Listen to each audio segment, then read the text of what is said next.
श्यामलाल मार साहब की पुण्यतिथि के अवसर पर उपस्थित सभी बुद्धिजीवी साथी, माताएं, बहनें, बच्चे जो भी हैं, उन सबको अपनी दिल की गहराइयों से इस एक नई मुहिम में शरीक होने के लिए, उनके साहस की मैं सराहना करता हूं। और आज का जो मुख्य हमारा उद्देश्य है, क्योंकि आज हमारे बीच में श्यामलाल मार साहब नहीं हैं, उन्होंने अपने जीवन में पुरानी रूढ़ियों, प्रथाओं, इन सब को उन्मूलन करने के लिए अपना लक्ष्य बनाया था और उस पर जीवन पर्यंत चलते रहे। ऐसे हमारे अभिन्न साथी रहे, उनका सानिध्य मुझे भी प्राप्त हुआ। इस जिले में और इस जिले के आसपास उन्होंने जो काम किया है वो हमारे दिलों में है। और क्योंकि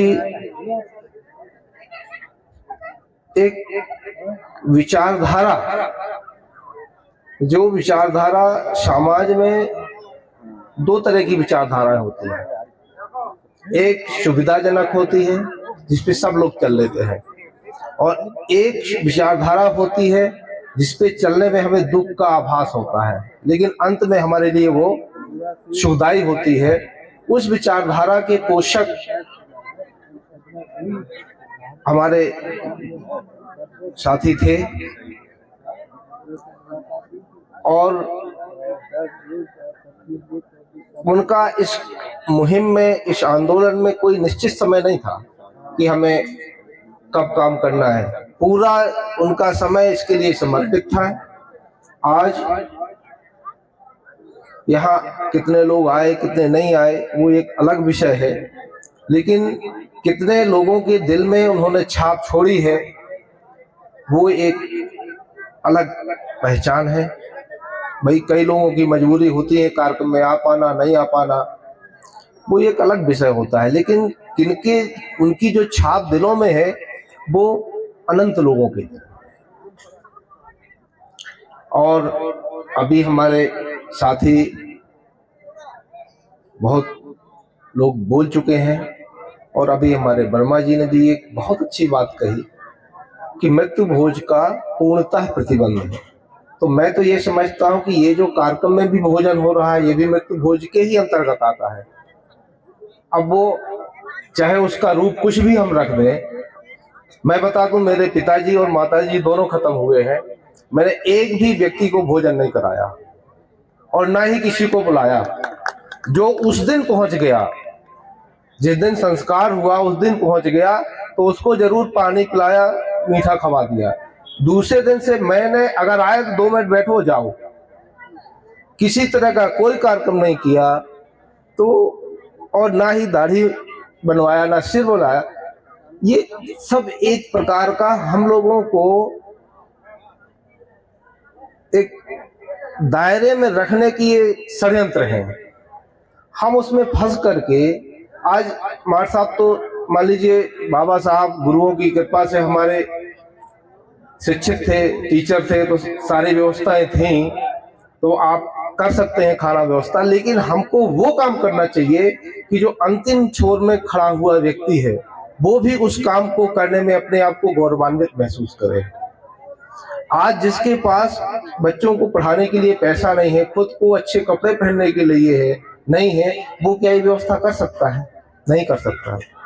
तो हमको, अगर हम श्यामलाल मार साहब के सही साथी हैं, तो सबको ये प्रण करना चाहिए कि हम किसी तरह का भोजन की व्यवस्था, और ये श्रद्धांजलि सभा भी इसका नाम नहीं होना चाहिए, नाम होना चाहिए आदरांजलि।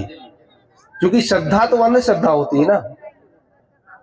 हम आदरांजलि सभा का आयोजन करें, और केवल एक बार करें, हर बार करने की जरूरत नहीं है। क्योंकि वो तो तरीका हो गया ना आपको खवाने का, बुलाने का, तो ये तरीका नहीं है। मेरी बात हो सकता है कुछ लोगों को खराब लगे, तो खराब लगे तो लगे भाई, हम डॉक्टर हैं तो हमको तो इंजेक्शन लगाना पड़ेगा ना, खराब जिसको लगना लगता रहे। तो ये इस तरह का कार्यक्रम, भोजन की व्यवस्था किसी भी रूप में जायज नहीं है।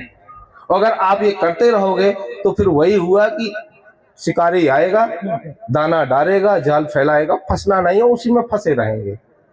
भाई लोग हमारी निंदा करेंगे जब हम तिरही नहीं करेंगे, वर्खी नहीं करेंगे। ये चूंकि लोगों के दिलों में समाया हुआ है, उसको हटाने के लिए हमें एक अच्छा बीज बोना पड़ेगा ना। अब जब हम उसी बीज के ऊपर दूसरा बीज डालते रहेंगे तो वो ऊपर वाला तो खत्म हो जाएगा, क्योंकि जो पहले से जड़ जमाए हुए हैं, तो हमें ये परंपराएं बंद करनी होगी। किसी भी प्रकार का कार्यक्रम नहीं, केवल एक दिन, जिस दिन कोई खत्म हो रहा है उस दिन आपको जो भी करना हो, अंतिम संस्कार हो गया ना। अब अंतिम के बाद फिर इस संस्कारों की जरूरत नहीं रह जाती मेरे हिसाब से। और बुद्ध मार्ग में ये है भी नहीं, क्योंकि बुद्ध जी का मार्ग विशुद्ध मार्ग है, और विशुद्ध मार्ग में आडंबर, दिखावा ये सब नहीं है। अगर ये हम कर रहे हैं तो बुद्ध जी की तुलना भी ईश्वर से कर रहे हैं, और तुलना जब हम करते हैं तो हर चीज के फायदे होते हैं और हर चीज के नुकसान होते हैं। मैं एक इंटरनेशनल कॉन्वेंशन था नागपुर में 2 साल पहले गया था, एक थाईलैंड के विद्वान आए थे, तो उन्होंने एक बहुत अच्छी बात की कि हम लोग तुलना करते हैं गौतम बुद्ध की, बाबा साहब की। जब तुलना करोगे तो बुराई आ जाएगी, ये अतुलनीय है। गौतम बुद्ध की तुलना किसी से नहीं की जा सकती है। जैसे जिसके बाल नहीं है वो भी कह देगा यार हमारा तो तेल बच गया, और जिसके बाल है वो कहेगा हम अच्छे लग रहे हैं, दोनों के फायदे हुए ना। तो तुलना गौतम बुद्ध और बाबा साहब अतुलनीय है, इनकी तुलना हम किसी से ना करें, और ना हम अपनी तुलना किसी से करें कि उसने खवाया था तो हम खवा रहे हैं, उसने तिरही की तो हम तिरही कर रहे हैं, या हमारी लोग आलोचना करेंगे। आप जब कुछ नया करोगे तो आलोचना सहने के लिए अपना दिल मजबूत कर लो। अगर दिल मजबूत नहीं कर सकते हो तो मिथ्या आडंबर नहीं करो, खुद दिल खोल के करो ना। भाई दो नाव में पैर रखने से समाज का भी बुरा, हमारा भी बुरा। तो मैं तो यही आग्रह करूंगा सबसे, मार साहब जी की आदरांजलि सभा के उपलक्ष्य में, कि भोजन की व्यवस्था कभी नहीं होना चाहिए, और ये हर वर्ष कार्यक्रम भी नहीं होना चाहिए। भाई यही पैसा हम अपने बच्चों को पढ़ाने लिखाने में लगाए ना, तो जिससे हमारी नई जनरेशन सही हो, एक नई परंपरा चालू करें। इन पुरानी परंपराओं को हमें खत्म करना होगा, तभी हम अपना, अपने समाज का, आने वाली पीढ़ियों का भविष्य उज्ज्वल बना पाएंगे। इसी के साथ में पुनः मार साहब जी को आदरांजलि प्रस्तुत करते हुए जो लोग आए हैं उन सब को मंगल जीवन की कामना करते हुए, भिक्षु संघ को पुनः नमन करते हुए, माताओं बहनों के मंगल जीवन की कामना करते हुए, सबके अच्छे भविष्य की मंगल कामना करते हुए अपनी बात को पूरा करता हूँ। बहुत बहुत धन्यवाद।